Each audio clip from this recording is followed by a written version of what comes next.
I recognize the honourable member for Halifax Citadel Sable Island. Thank you, Madam Speaker. Last month, renters at the Scotian building in Halifax were without power for more than 2 weeks.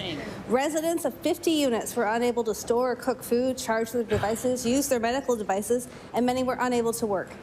I went back day after day to check on residents, like an 85-year-old woman who couldn't safely manage the darkened hallways full of cords and debris.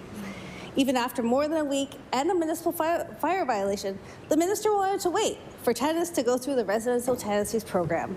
But everyone there was on fixed-term leases, and they were scared of losing their homes if they spoke out about poor living conditions. When will this minister stop passing the buck and protect renters?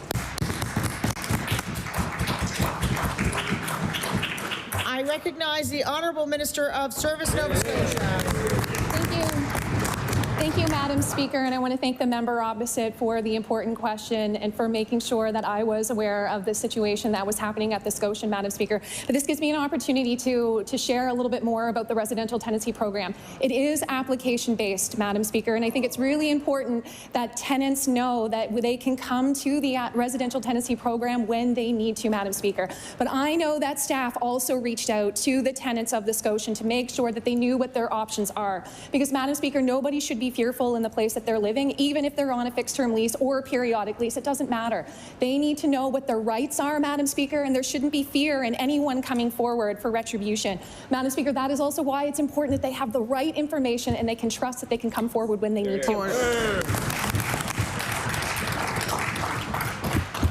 I recognize the honourable member for Halifax Citadel Sable Island. The issue is bigger than the Scotian building. Even amongst those 50 tenants, 4 people had reached out and actually been discouraged by residential tenancy from pursuing anything. Renters in Nova Scotia are scared. They face a system where they are constantly at risk of losing their homes.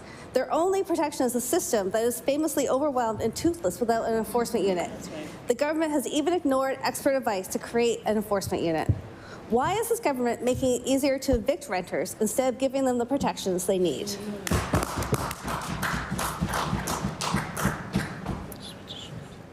I recognize the honourable Minister of Service, Nova Scotia. Thank you, Madam Speaker. And I also want to thank the team for making sure that the tenants knew that any application that did come forward was going to be expedited in an emergency circumstances, Madam Speaker. And I think that also speaks to the positive attributes of the program, that the team can be flexible and nimble in a time of an emergency. So yes, we know that we had about 4 applicants that came forward, and I'm very appreciative of the fact that they took the time to do that, Madam Speaker. But if the member also said that the team had shared information or discouraged anybody from coming forward, I'd love to be able to have that conversation to know if and what was shared specifically. But Madam Speaker, I think it's important again that tenants get accurate information and that they know that this is a program that they can come to in their time of need. The team will be responsive. In this case, we expedited applications and we will make sure to support tenants always.